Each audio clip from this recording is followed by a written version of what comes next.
popcorn. We are two niggas spoiling movies. Yeah. Brandon Collins, that's me, and Justin Brown for your movie needs. Media popcorn. Woo! You haven't seen it, well, we're gonna spoil it. Spoil it in your face. That's your warning. So if you get pissed, it's all your fault. Woo-hoo. Woo-hoo.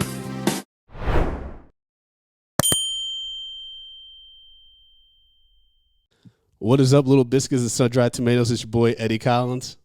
Guys, and it's Justin Brown. And we're here in Media Popcorn Niggas Spoiling Movies with a fun movie that's been on the list for a long time. At least I think it's a fun movie. I mean, actually, it's not fun at all. It's very no, it's not. Very depressing. But to help us break this down, I'm so excited to have this writer and comedian on our show. She's a fan favorite from Drunk Black History, writer and the host of the popular TV I Say with Ashely Ray podcast. Ashely Ray, welcome to the show. Hey, I'm so excited to be here. Yeah, it's not often I get to talk about movies, so this is really special. We are very excited to have you. We're a very special podcast. Have a very special person on. Exactly. And I've been wanting to have you on for quite some time, especially since we had you on Drunk Black History, where you were incredibly high and remembered all your facts. It was very impressive. Yes. I was very drunk, very high. I did so many edibles that were like backstage. I don't even know where they came from. It was just like they manifested in my hand. Yeah. And then I was on stage and I just remember being like pulling every ounce of history major in me to be like, in 1863, remember the years, Ashely. Like I just was sitting there like, what did you read on the card? So basically, it kind of zeroed you in even more. Yeah, I was like, just come on, do this. Like when you get nervous before a spelling bee or something when you're a kid, and you're just like, come on, just focus. And yeah, I felt like that. So yeah, I think I did a good job. Do I remember it? Not so much. Not so much. Perfectly understandable. I mean, not a big speller, so I was terrible at the spelling bee. I didn't get nervous because I knew I was going to lose. True. Me too. Yeah. Really, mine was I was pretty good with like geography B. That was my I could do all the state capitals and stuff. Yeah, I wasn't allowed to participate in spelling bees after second grade because Justin knows this about me. Sometimes when I make a mistake, I'll swear and I'll be like, oh fuck, and then the teacher's like, well, you're in second grade, you can't talk like this, so no more spelling bees for Brandon. So it always made it seem like I had some kind of weird exception.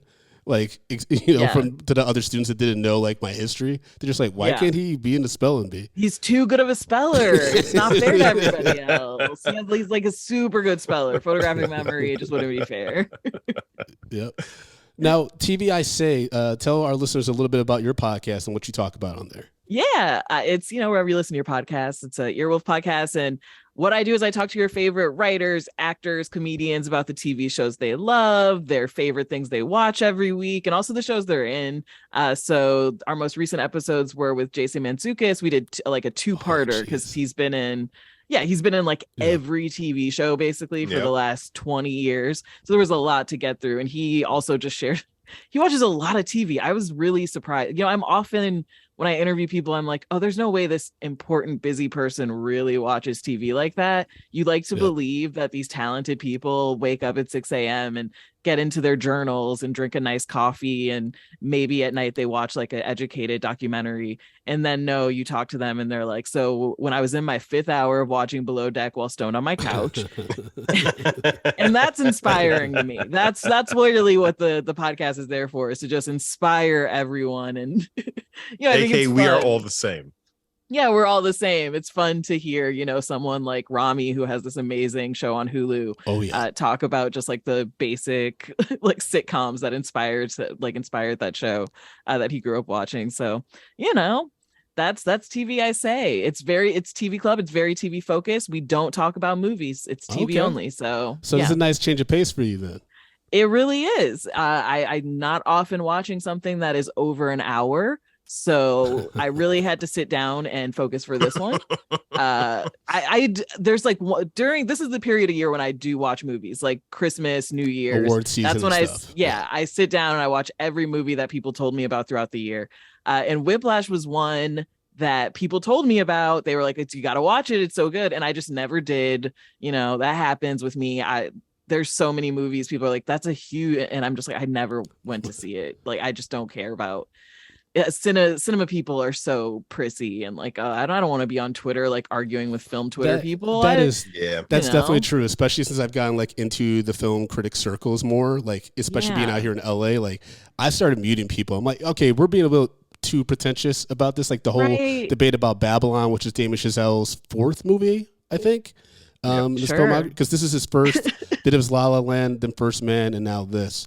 And film Twitter's kind of like divided about Babylon. Wait, the guy who did La La Land made Babylon? I thought it was a horror movie. Nope. No. Oh, you think about Barbarian? Oh, wait, is Justin Long in it? Yeah, Barbarian's. Yeah, that's Barbarian. Barbarian is Justin Long. Oh, then I have no idea what Babylon is, and Brad Pitt. I don't care.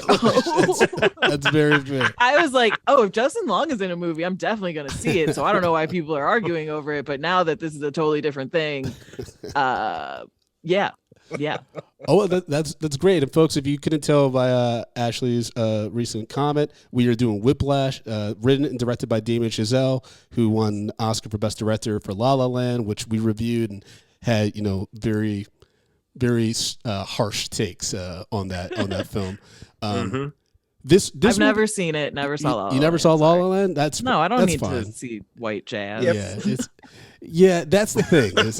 As an artist, I do like Whiplash just because it talks about what you have to sacrifice for your craft and what kind of pain you're willing to take for it. But then there's a lot of like the whitewashing of jazz started with this movie with Damien Chazelle, because for the longest time I thought he might be Latino or something like that. It turns out no, he's just European. Yeah. So Ashely, so you had never seen this movie. Justin, had you seen Whiplash before? No, I mean I've seen the memes made from this movie. Yes. One of Brandon's favorite memes to send was like, "That's not quite my tempo." So like I've seen that. There you go. I've gotten this meme sent to me like thousands of times just from Brandon alone. Wow. Okay, so I just knew that he was mean. That was what I picked up from the memes was meme guy. That was all I got. Listen, bald white guy with a tight black shirt on, he's not going to be a nice guy. Who's not pale gonna be a like nice that? guy. Who's pale like Johnny Bravo? Yeah, right. He's going to be a problem. Not going to be nice. Yeah, with the condescending smirk on his face. Nope. Yeah. I mean, I will say this is a role of a lifetime for J.K. Simmons. Like he freaking killed this shit. He was scary and a little hot.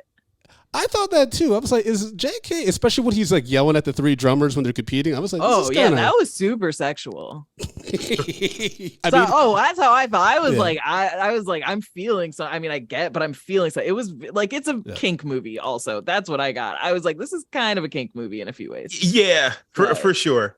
Because because he has to choose the right people to do that to. Yeah. And then they have to be willing to receive that, and then they're getting something from it. Yeah, in a lot of ways, he breaks him like 50 Shades of Grey. Yes. Well, that's actually what I was going to ask, because I've seen this a few times, but this is the first time when I'm watching the ending, the drum solo after Miles Teller Andrew's character gets played by J.K. Simmons.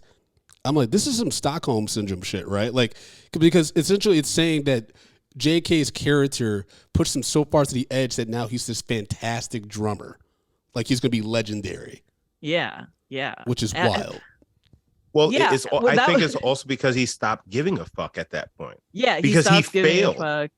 And he also realizes, he's like, well, this guy's never even actually had a Charlie Parker. He's never had this greatness. So what does he even fucking know? And I think he realizes at that moment, and he's like, well, I'm not going to be discouraged. I'm going to be the one who pushes through. But I mean, I thought first that was a great fucking prank. This is really overall just How did he not know he was getting set up though? There's no way, bro. This was a great prank movie. I was like, okay, like maybe sad, I don't know, but if you just watch it as a prank movie, A+, very funny. That was my thing. Is I guess because he asked him last minute, he was like, oh, my drummer isn't working out, so I was like, maybe he got last minute folder that he didn't think to ask the other people, hey, what are we starting with? Just want to make sure. And why would you think that? You would think, oh, my music is in here. So yeah, I guess that made sense. But the funny thing for me was I don't know what good drumming sounds like, really. My wife was saying that. Yeah, he was just like going crazy, and I'm like, yeah, I guess this is good drumming. Wow. Yeah, it's hard to like tell just like with drums, like especially with jazz, like they're just making noise, right? Whereas like I think about my favorite drummer, which is Carter Beauford, who's from Dave Matthews Band. Like I think he's the best drummer in the industry. Like, and I saw him live a few months ago at the Hollywood Bowl. Typical for Brandon. Go on. He's a black guy, by the way, Justin. Yeah. Don't matter. Dave Matthews Band. Well, go on. It's Gray Street. That's a fantastic song. But it takes a. I was like, I get how much dedication it must take physically, like how demanding that must be to be a drummer.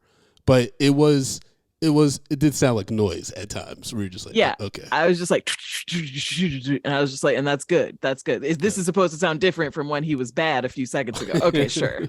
Sure. Also, when they had the competition, when he's pitting the three drummers against each other for like the lead chair, I was kind of like, I think the guy Tanner, the one that like is the initial head chair, I'm like, I think he's drumming faster than Miles Teller right now. Like, I couldn't fucking tell. I have no idea.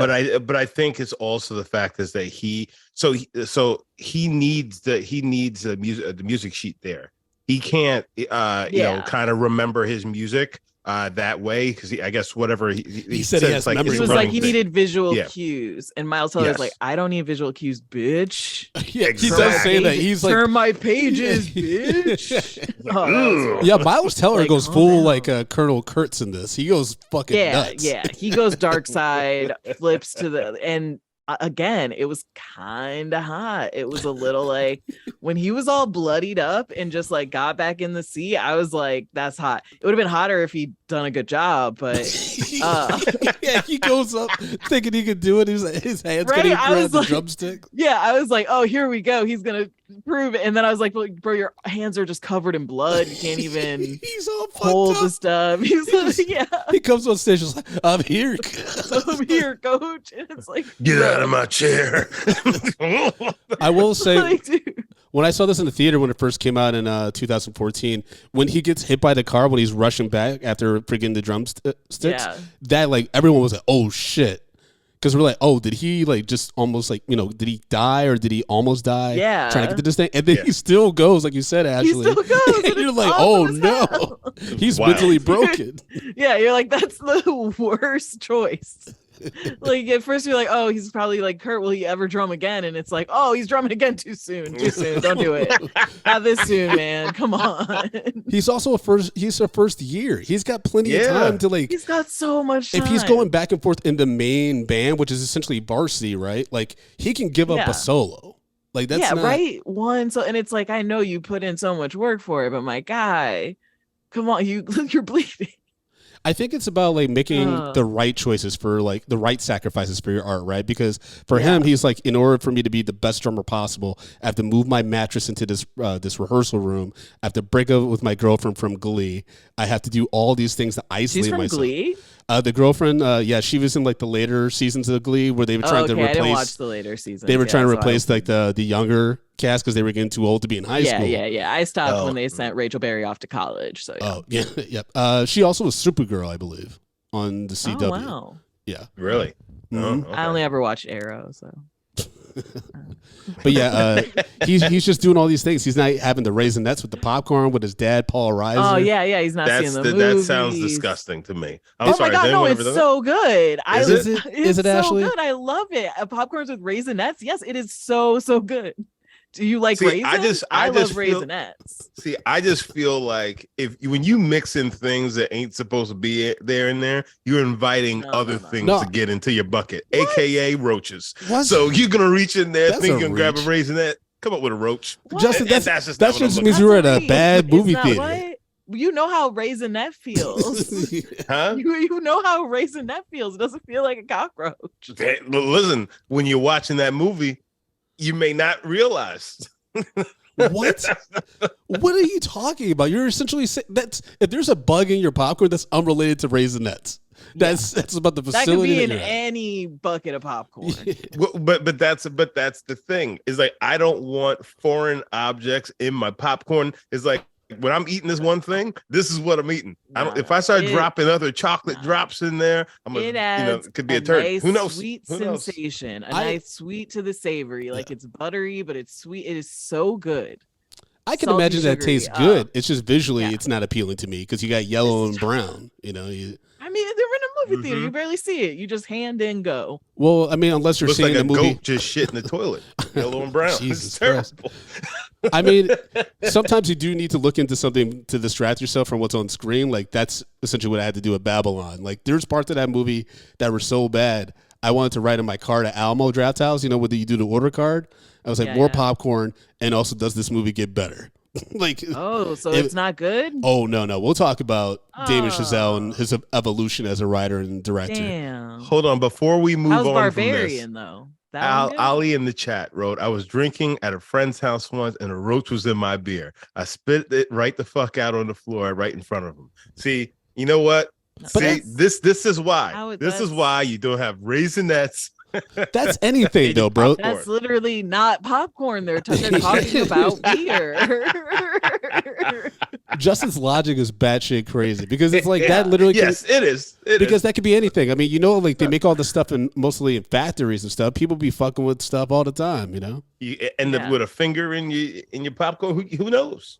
Where are you going for popcorn? Yeah, where are you going to watch movies? But you know that people have like opened up a bag of chips or something like that and found like a severed finger. Yeah, but you got to make the popcorn fresh, bro. When I went to the movie theater, bro, listen, we're just connecting all these threads, baby. All right. I'm a yes-ander, baby. I'm a yes-ander. Improv. Okay. How much do y'all think that J.K. Simmons' character was making at the school? Because I'm like, you put in a lot of work and trauma for maybe $70K in a year. I felt like he probably has tenure, right? Like, well, it didn't help him. True. Once that investigation opened, he was gone. Yeah. I mean, a kid knocked him out on stage. That part was really cool. I loved that when he was just like, "I'll kill you." That was great. But then the kid got kicked out. He had no choice but to sue. He got kicked out for what he did. Yeah, he assaulted a teacher. So here's my thing though. The moment that J.K. Simmons slapped him, towards the beginning, that would have been the first and last moment the first and last time I ever stepped into that room, because I would have get kicked out of school right there because we would have been rumbling. Man slaps me in the face like that. We would have been rumbling. I don't know how anybody could take a slap in the face from a teacher. Yeah, I think if he had been like screaming in my face like that, I think I would have just like kissed him. I would have given him a little peck on his little bald head. I would have been like, you really want to be in my face this angry? Calm down, J.K. Simmons. Calm down, you little bald head, Fletch. So, calm down. Come on. In regards to that scene, UV and her research found J.K. Simmons and Miles Teller filmed several takes with Simmons only miming the slap, but for the final take, they decided to do a real slap, which is probably the take that was done. I mean, I think that scene alone, like they both gave great performances in this movie. Yeah. Because you just saw it, and you knew that J.K. Simmons' character was fucked up when he was like, "Oh, so tell me about your life. Oh, your dad's a teacher, a high school teacher. Oh and yeah, your mom left. Like he's grooming you, bro. Yeah, I'm like, I was like, he's grooming you. He wants you. He wants you to be like, ooh, I crave his approval. Ooh, he's interested in me. Ooh, I'm his bright little shiny star. Yep. And then he starts tearing you down. Not quite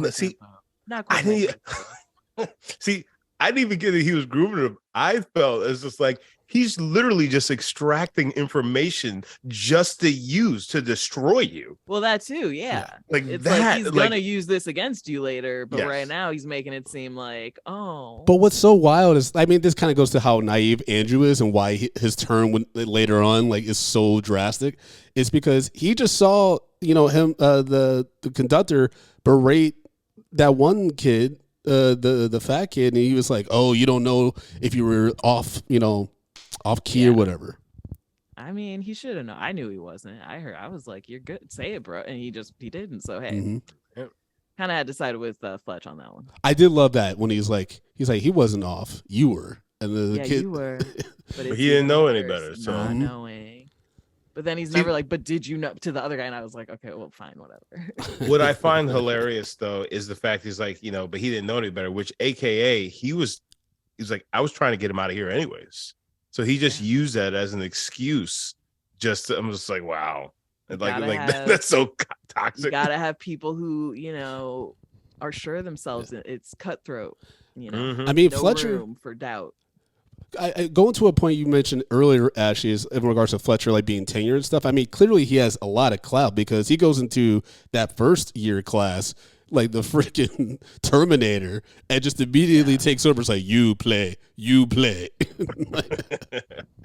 Also, and everyone hates Andrew, so when he gets picked, they're all like, motherfucker. Like, yeah. Mm-hmm. I was like, all right, I mean, whatever. But then he immediately like takes over like the lead seat. It's just he's just because he practices more. Like, I was like, I don't really see the difference between him and Tanner.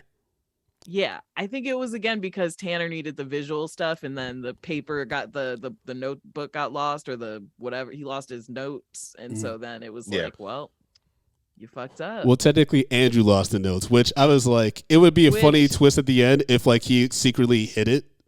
Well, yeah, that's what I think it was. I was kind of like, I think that happened on purpose. I think that Andrew or Fletch, like one of them, did it on purpose. Yeah. So you think Fletch like came by real quick and took it? Yeah, and was like, because he said, he was like, if one of you leaves your goddamn things, I'm gonna fucking whatever, and he was all mad. So I think he was like, I'll teach them a lesson. Yep. Yeah. Because when Andrew steps up and is like, I'll do it, he kind of gives him a look like, and that's what I thought would happen. Because master manipulator. Yeah, because even in 2014, he could have easily had someone print out the music for Tanner. It's not like that insane. It's just like, hey, can you it's not that. Yeah, they had time to be like, get the, there's copies. You usually have more than one copy around. It's like, that's kind of your job as the constructor, is to have backup copies of all the music. Yep, that's true. It was like, where's your folder? You don't have it. That's it. I was like, no, that's not how it goes. Really, we're in a competition. Yeah, like you printed it from somewhere, bro. Like you could do it again. Yep. What did y'all think about Andrew's relationship with his father and like the whole family dynamic where they don't take his like drumming seriously? And sweet little Paul Reiser. He was great, I thought, in the role. He I've seen him in years. Cares for his son. Yeah. You haven't seen him in years. What do you mean, Justin? He's on Stranger Things. Recently, but like we haven't. He was in the last season of Stranger Things. He's been in the past like 3, I think. No, 2. I think just the last. Maybe just the last one. He joined in season 2, and they just finished season 4. So it's been he's been in 3 seasons. Oh, that's right. He's been on there. That's right. Yeah, I still haven't seen him in years. Yeah, I didn't watch the last few seasons of Stranger Things. So yeah. Oh, really, Ashley? You do a TV podcast? Yeah, but the show really lost momentum for me. It just was kind of all over the place. It is. I got tired of these kids dealing with stuff. I just was like, let them have just a summer doing normal things. Mm-hmm. I get it. I think the kid that plays Mike, he's aging very strangely. Yeah, that's that they all look like they're 25 now, and I'm like, what are we doing? Yeah, Mike. He looks like Oswald Cobblepot. He looks very penguin-ish. I was gonna think that he looks a little bit like wait, is Mike the Finn one with the long hair? Yeah, Finn Woodford or something. Yeah. So he kind of reminds me of like a young Howard Stern, and that's not good. Okay. I wouldn't see that. Justin, you're like, that was a wild. Yeah, I'm all over the place, baby. Howard Stern. Wait, yeah. That's for me. That's for me. All right. I guess I could see that. Yep. So this is the movie that for being kind. This is the movie that introduced me to Miles Teller. Because I obviously knew about J.K. Simmons from his past work and being on Oz and stuff like that. But Miles Teller was like, oh, this kid's pretty good. And then I think after this, I saw The Spectacular Now, which he's really good in. Ooh. And then he did Fantastic Four with Michael B. Jordan. And I didn't know that. Yeah, because that kind of like ruined everyone's career. The only saving grace from Michael B. Jordan is he had Creed coming out a few months later. Yeah, I haven't seen either of those. I first saw Miles Teller in War Dogs. Oh yeah, but Jonah Hill, right? Jonah Hill, yeah. I went to like a press screening of that movie, which it's a really bad movie, by the way. But like Jonah Hill and Miles Teller are very entertaining in it. You're just like, oh, this is a bad movie, but I'm in it for their performance, and it's good enough. Yeah, I don't think he ever talked about how he got all those scars. He's got like scars on his chin and his face and stuff like that. I'm like, oh, like you definitely looks like you either got in a car accident or attacked by a werewolf. I thought that was. I guess I just thought that was like makeup from the end from the car accident. No, he's always had scars. Yeah, because even like Fantastic Four, like they had to clearly animate him so he could stretch and shit. It's a whole thing. Don't ever watch that movie, by the way, Ashley. I won't. I promise. It's like you don't have to push me too hard on that. So what were your thoughts on like Fletcher's tactics? You know, obviously there's some dialogue that J.K. said in this that you cannot do now. You would be immediately canceled. But what did you all think about like those scenes? Okay. I mean, it's hard to watch. It's horrible to watch him throw things at people. And, you know, I mean, these aren't kids. They're not high schoolers. They're adults. So they could get up and leave. But, you know, obviously he has this clout and he's using that power over them. You know, I think there's the part where at the end, before he tricks him, he's like, you know, these people could make your career. They could end your career. You know, he has those types of introductions he can make. And then he uses that to like slap 18-year-olds. Like, what are you doing? Why? You notice he didn't slap no brothers. That's true. I did notice. I was a little like, he never yells at the black guys. I was just like, he was never mean to the black men. They all just kind of sit there silently like he knows better than that or something. You're just like, you know, I'm not the one. You know, I'm not the one. But yeah, so but it's like, I don't know if it's like if you're willing to subject yourself to that. I mean, I don't know. I think again, it was the grooming of him trying to find people he knew were looking for those figures in his life and who needed that approval. You know, that final shot of just him like looking like, do you like me now, Daddy? Did I do a good job, Father? Please? You know, that's what it like ends on. Papa. Yeah, Papa, was it good enough for you? And I think he doesn't have that power over other people in the orchestra who like aren't seeking that from that, you know? So I think that was the interesting part of their dynamic and him not wanting to like expose these tactics for what they were, which is that just abuse. It's like, it's just abuse. Yeah, I was in school band and I never once had the passion to be willing to get slapped for it. You know what I mean? When I'm playing a bassoon, if you're going to slap me, it's going to be because I chose to play the bassoon. Yeah, can't think of anything I love enough to get slapped for. Like, I wish I loved anything as much as he loves drumming, because I was like, no, man, this is not worth it. What? I was in jazz band in high school, and I was in orchestra for a bit. What'd you play? Do percussion, actually. Oh, okay. I played percussion, and I had a really intense instructor.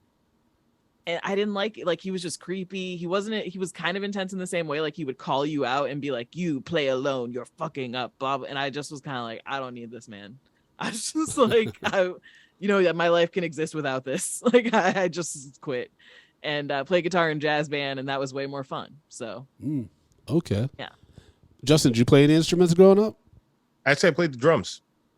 Oh nice. Man, I always wanted to play the drums, but I ain't got good rhythm. Yes, I know that.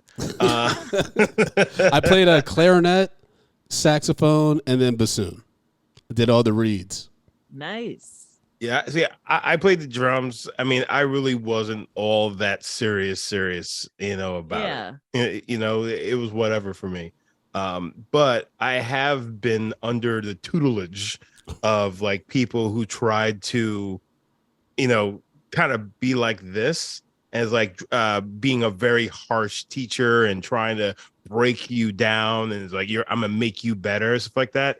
And I just think there's a line. I think some of that can work, but there's a line that you cross where there's no return. Where like for me, it's like okay, it's like I'm gonna get better. I'm gonna show you I can do it, but then I'm gonna fuck you over, and I'm gonna fuck you over hard.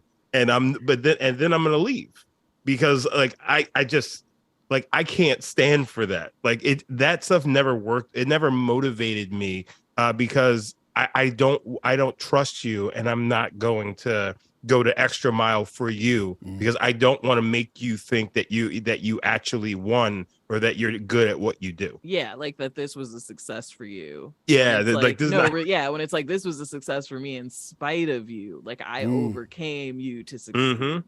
Yeah, that's true. Yeah, I mean, it's like, and now fuck you. Now I'm leaving. I mean, I would definitely have some dark revenge plot if he were my teacher and I got to a place where I was like really famous and like successful. I would do some dark shit. Yeah, I don't know. You like what I don't know. I guess my favorite teachers in high school were always the ones who were like really hard and strict with me, where I was like terrified of losing their respect.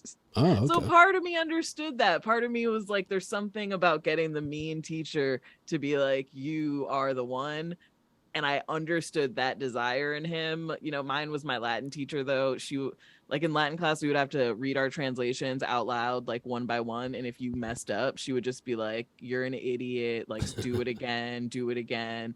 That word doesn't mean that. You're dumb. Nobody help. Like, it was just like you on the spot. So you would just be sitting there like, oh, I just have to get every single. And when you did your translation and you got it right, and she was just like, perfect, next reader. It was like the biggest, really. It was just like, oh my God, like I'm the smartest person in the world. You were just like, oh God, nothing has ever felt like that for me again. I've never had a teacher that was like that. I had teachers that threw shit, but it was never because they were trying to make you better. It's because they didn't know how to handle their emotions in teenagers. Like there's this college student that was teaching level 2 Spanish in my high school, and his name was Senior Roberts. All the women and the moms wanted to fuck him, but he didn't like any of the boys. He was so mean to us. And then one day I was talking to my friend George, and then an eraser flies between our faces, and he's just like, Silencio. I was like, oh, I hate this guy. Like, it made me want to be better at speaking Spanish. Yeah, in fact, it deterred me from speaking Spanish. Yeah, that's not good. That's not motivating. See, I was the kid when he threw that thing at. It's just like, now if that would have hit me, you would have been in trouble. Yeah, well, physically and with my parents. Yeah, I'd have been like, you want to try that again? You want to try that again? You want to see what happens if you hit me with something? Let's go. What would have happened if he hit Andrew? That was a tray that he threw at. Well, I mean, technically, right after that, he did hit Andrew with his hand. So with his hand. So we know that nothing would have happened. Yeah, Andrew just would have been like, oh, I fell and hit my head on a chair. Like the way the veracity that he threw that stand, if it hit Andrew would have slammed against the wall and his head would be bleeding. Like, yeah. He threw that like he was Raiden from Mortal Kombat. Yeah, like it had a spin on it. It was going. Yeah. You know what else was going was their hands during that drum off, which I think was a really fun, intense scene. I didn't think it was as sexual as you did, Ashley, but I did. Come on. Literally, when Miles Teller like gets, he looks like he's going to come. Like that is a cum shot. When he's like finally, he's like faster, faster. Come on, faster, faster. Mm-hmm. And he's hitting a cowbell. I get what you said. Yeah, come on. That was very sexual. Oh, I get that. And he also made a lot of sexual references when he was roasting them and shit. Yeah. Particularly Tanner. But I did love when the redhead guy, who actually this is his first time drumming. That actor had never drummed based on UBS research. Yeah. And he's adjusting the seat and he's like, oh, the seat was your problem. So you have it now, that right? part was good. It works, right? That got me. Because my mom used to say shit like that, where I would do like a little thing. She's like, "Oh, so that was the problem." What it is? That was the problem. I do that. Yeah. Part of me was like, if I was one of those, I would have been laughing. I'd have been like, "That's a funny burn." He was like, "He got my ass." Like I just like he would just be like, "You need to leave the room. Why are you laughing? I hate you." There were definitely takes when they were filming that where he's roasting them, and they're just like they can't be serious because they're just laughing because he said some wild shit. Yeah. It was funny though. I mean, again, #1 prank movie. It's funny. And like Justin said, he's wearing a tight black T-shirt. He just shed a tear about a former student that killed himself, and he's just furious, just yelling at them and shit. Yeah. But all right, so that's another thing. he lied about that student. He said that he died in a car accident. Car crash. Yeah. So it's just like, did the guy?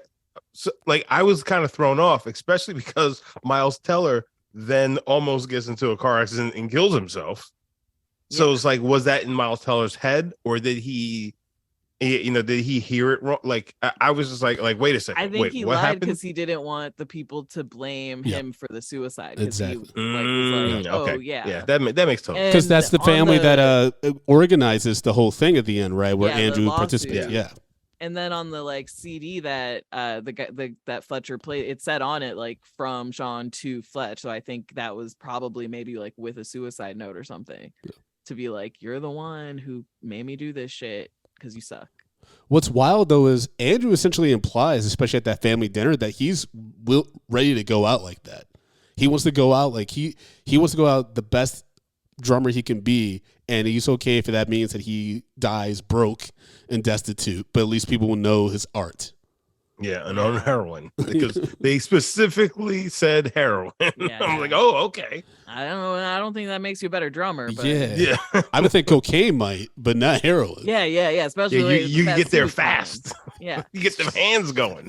Yeah. A motherfucker on all the cocaine just drum like he's like an octopus with like 8 arms. I believe that motherfucker you talk about is called Tommy Lee. Yes, that is Tommy Lee. Yeah, I guess that I felt at the end like the pride in his father's face. It's a weird mix of like pride and fear, I think, when we see Paul Reiser like looking through the door and just staring at his son like, wow, he's really doing it and I'm proud. And also just like, oh, my son has been fully consumed by this monster. Like, exactly. He's like, my son is gone. Mm-hmm. And Fletcher is literally standing there just like salivating over him as he's just going, yes. See, again, very sexual, very kink. It's there were a little some moment when like the symbol almost falls over and Fletcher comes over to like fix it, like, I got you, baby. It's like so and there's some extreme close-ups of eyes looking at each other and like blood dripping down the cymbals and shit, which like that. Now that you keep saying it's sexual, Ashley, I keep thinking, is every cut of this has some kind of innuendo. Yeah, getting all sweaty and like he was sweating like a motherfucker at the last one. In Yeah. all black. And just all the under those lights you in and like they just it felt to me just very charged and energetic, and you feel the connection but the animosity between them still, and it's hot. And I love when he walked off, as soon as he walked off the stage and like saw his dad, I knew he was going to go back out there. I was like, there's no way he's not going back out to do the other songs. Miles Teller has been drumming since he was 15 years old, but for this role, he took additional 4 hours a day, 3 days a week to prepare for the film, and it shows. Wow, that kind of makes me feel like maybe drumming's not that hard, and I could do it. If that other actor hadn't drummed at all, I mean, I did percussion in orchestra, which was like bass drum, xylophone, timpani, but not like a snare kit. So that's like the cool drum kit style, to use a kit, that's the cool badasses. But I mean, if you can hold a beat, you can hit a drum. So like to a degree, African drum. So I feel like I could probably get this down. I could be in like a girl Whiplash if they do a reboot. Oh shit. Yeah, David Chazelle, if you're listening. If you're listening, girl Whiplash. Lashes. I like that. Lashes, just lashes. Ooh, that's cute. Yeah, I feel like I was surprised that in this movie they didn't talk about any like accusations against Fletcher before. Yeah, he's just like this feared dude because he pops into rooms, everyone shuts up and shit. Like, and like the brother, the one teacher, he immediately steps back. He's like, "Can I?" And he's just like, he doesn't even say anything. He just turns around. Yeah, he's just damn. like, of course. Like, yeah. I did want more of a sense of like what his reputation on campus is, like how do other students view him and his power, or is this just something that like Miles is falling for because he like lacked a parental figure growing up and he's like, you know, in need of this attention and all of that? Yeah, it would have been interesting. Sorry, Justin. So I do think this Fletcher's reputation on campus is obviously very high because if you notice the redhead kid, they're talking about Fletcher before. Everyone sees him listening at the door, his shadow, or they imagine it's him listening at the door and everything. So it's there. And obviously his team is the competition team. Mm-hmm. yeah. So that's, you know, so they're the creme de la creme. They're like supposed to be the best. So if you can get in his class, that already right there gives you kind of the rub that you're one of the better ones in the school. So everyone wants to be there. So they're going to endure all the bullshit because he's the one who can possibly get you to the next level, which next thing you know, you're getting called up in Lincoln Center and yada, yada, yada. Except for Tanner, who's like, fuck this, I'm gonna go pre-med. Mm-hmm. Good for He Tanner. was like, I'm out, I dip. Well, I would too. I would go into a profession where I could pay to like have a therapy for the trauma this guy gave me. Like, if I'm just a drummer, I'm not gonna be able to have those insurance payments. Yeah. It's too much. I'm not bleeding on a drum kit for anybody. Listen, I am not. I would not be, as a gay man, being subjected to a man dropping F-bombs on me on a daily basis, and I just gotta deal with it, or just saying wild sexual things. I'm like, Yeah. He was a lot out of parts control. where I was like, do you want to date him? Like, what is this energy? Are you hitting on him? What is this? Like, you're curious. Yeah, he's a little curious. Like, get it together. I mean, maybe that's why, you know, one of the reasons why he's single. You know, he's got this repressed sexuality and he takes it out on the students. True. Mm. And he uses music as like his excuse for, this is my life. This is what I need. I don't need love. Yeah. Or I'm an artiste. You know. I'm an artiste. I teach. Yeah. And I don't know. It's just I also was just like, dude, what do you even do? Like, okay, you play piano in your sad little band at this empty club. Oh yeah, the club at a college I've never heard of. In the band with all brothers. Did you peep that? He's the only white person in that band. He's the only white person. Like, he's so good. They're like, yeah, we let this white boy play with us. He's just so talented. Yeah. Also, you know, he had to be. He was like, I'm gonna fucking. When he saw Andrew walk into that club, you know, when he saw him, he was like, oh, it's on, like Donkey Kong. Oh, like, yeah. He's like, I'm immediately firing my drummer. I'm getting this little nigga, and I'm gonna destroy his life. And I'm gonna destroy him. Like, he starts plotting immediately. I was just like, bro, how could you fall for it? Like, come on, you had to.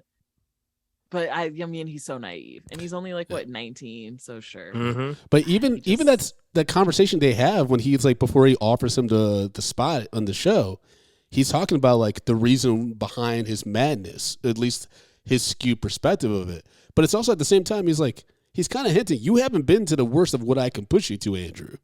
Yeah. So it's like there's obviously something else around the corner that you know what I mean? I'm gonna hit another gear. I can hit another gear, and don't worry, I am. And I will. And oh gosh, but I knew it was you, and oh man, that was good. That was terrifying. So good. Yeah. You know what? I very much enjoyed that scene. I would have just that last sat there. scene. I would have been like, "There's no drums in this song."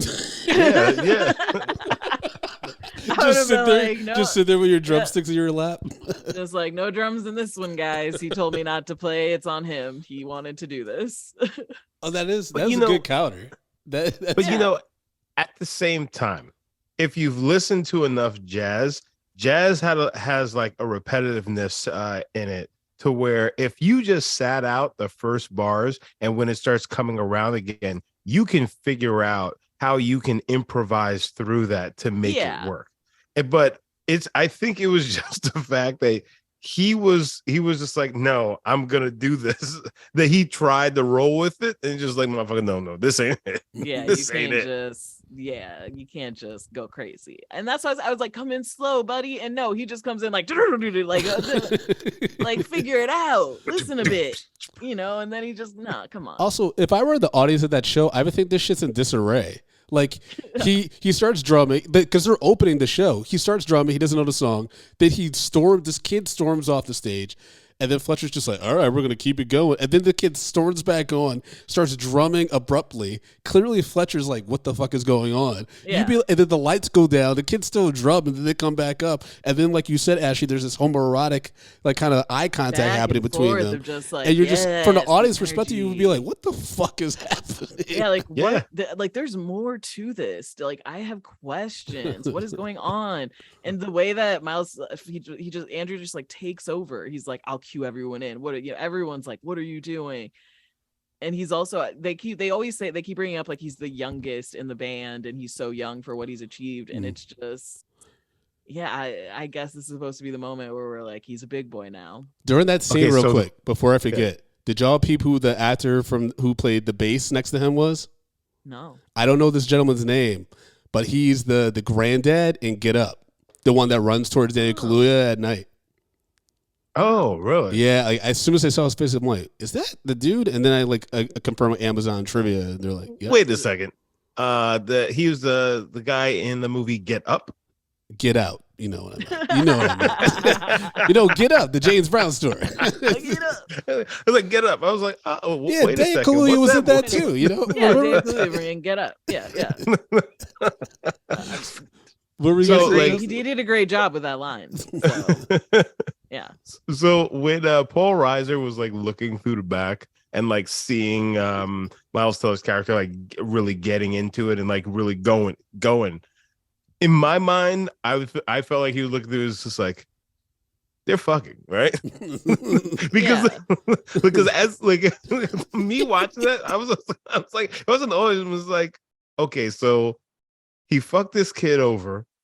The kid then storms off, then comes back, and then takes over the show. He can't stop him, and now he's doing good, and now he's in it, and now he's like in for it. It's like these two are definitely having sex, and this is a lover's quarrel that we're watching play out right before it's all very horny.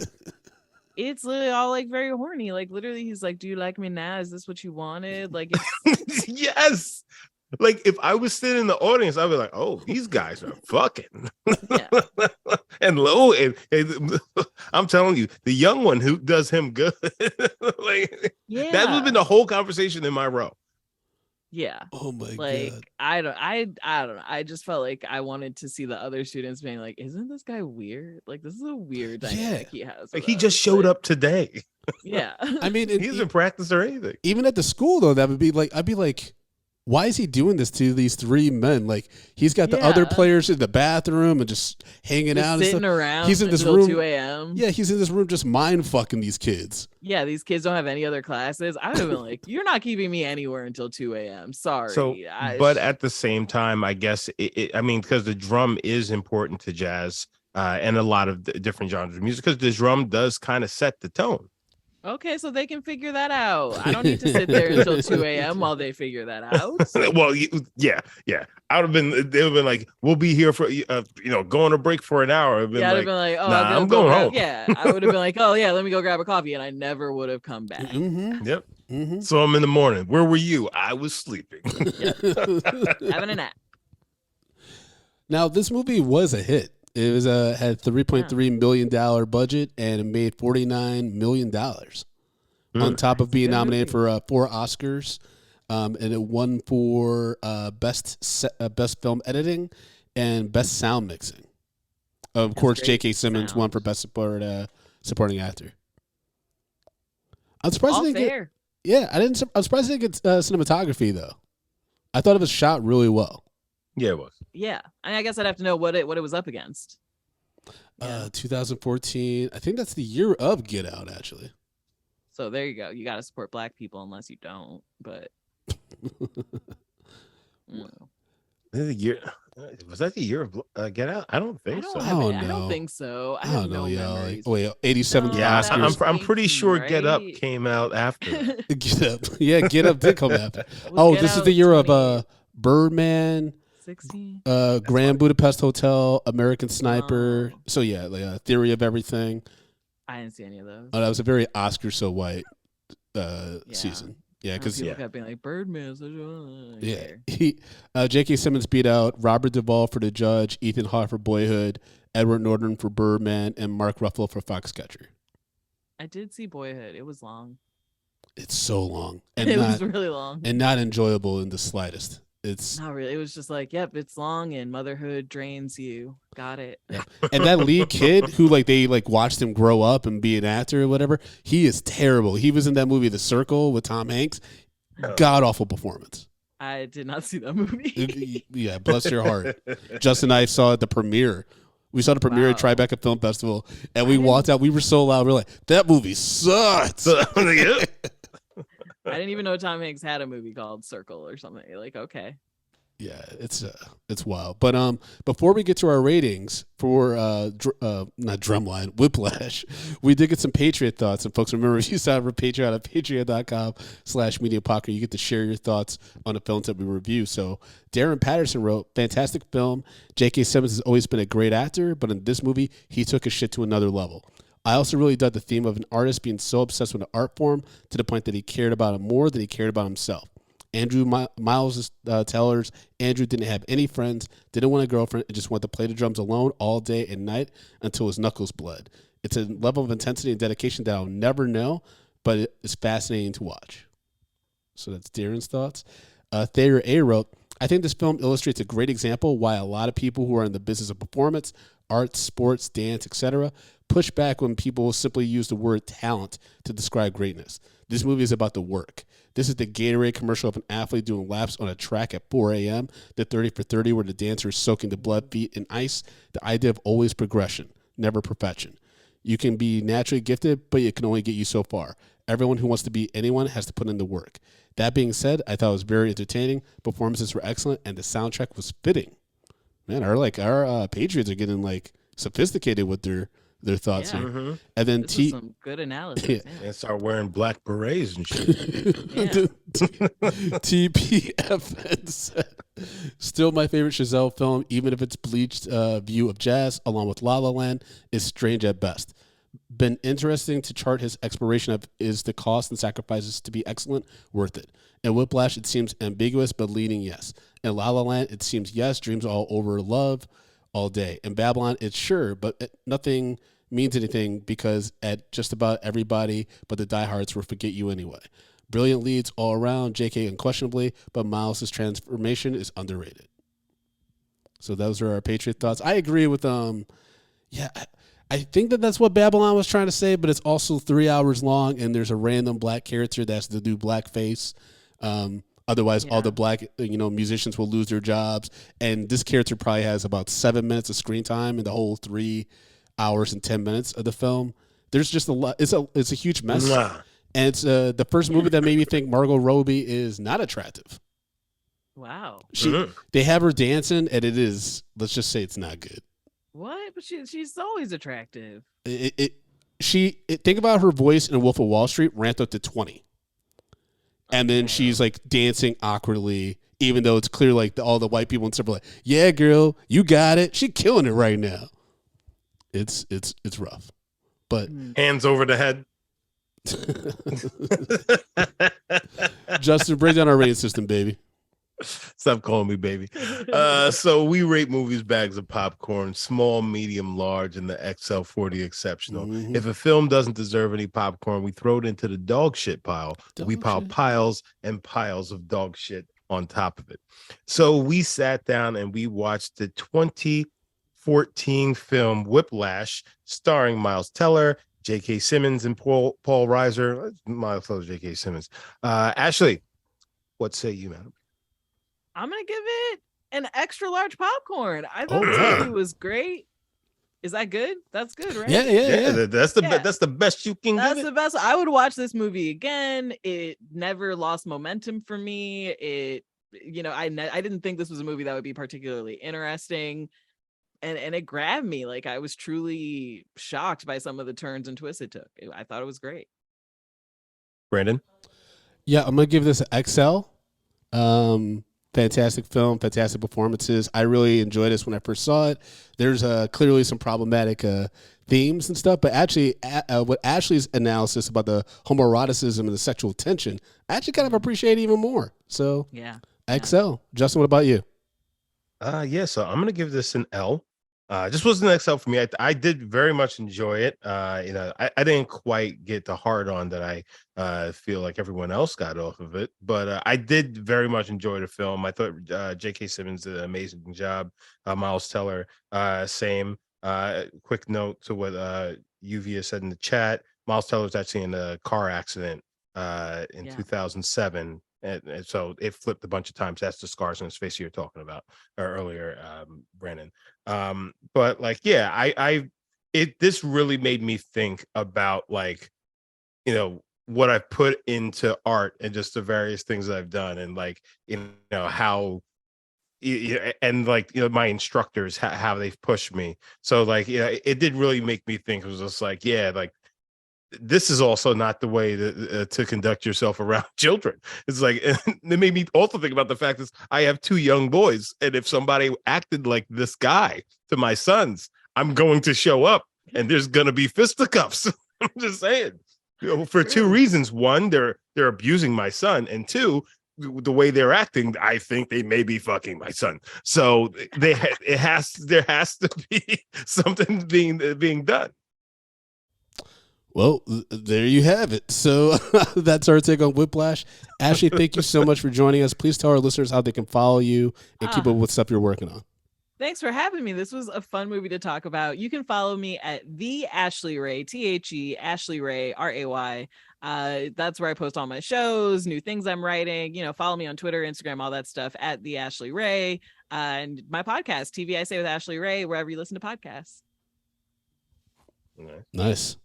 Folks, y'all can follow me at American Collins, AmericanCollins.com. You can follow the show, Medium P Podcast, on all social media platforms. Be sure to go to youtube.com/Medium Popcorn, push that subscribe button so you get alert about all future episodes, as well as celebrity interviews on the page. And then, Justin, if people want to support the show financially, as well as follow you, my brother, what can they do? Guys, you can follow me at JBrownDidder on Twitter and Instagram. And you can support this show, take us to the next level at patreon.com/medium popcorn. We have $2, $5, $10 packages on there, as well as a $15 package. And you get so much content. We have like our backlog episodes. We have bonus episodes. We have like little mini shows. Guys, Patreon is where it's at, and you need to be a part of it. Again, that's patreon.com/medium popcorn. That's right. And Patreon subscribers also get an opportunity once a month to put their name in the hat to be picked to be on an episode with Justin and I. So definitely another incentive for you to sign up. But Ashely, again, thank you so much for joining us. Thank you so much for bringing a new perspective and light to this film that I've treasured for a few years. I appreciate it. And thank you so much again for joining us. Yeah, thanks. I'm glad I could show you how horny this movie really is. Thanks for having me. No problem. Thanks, Ashely.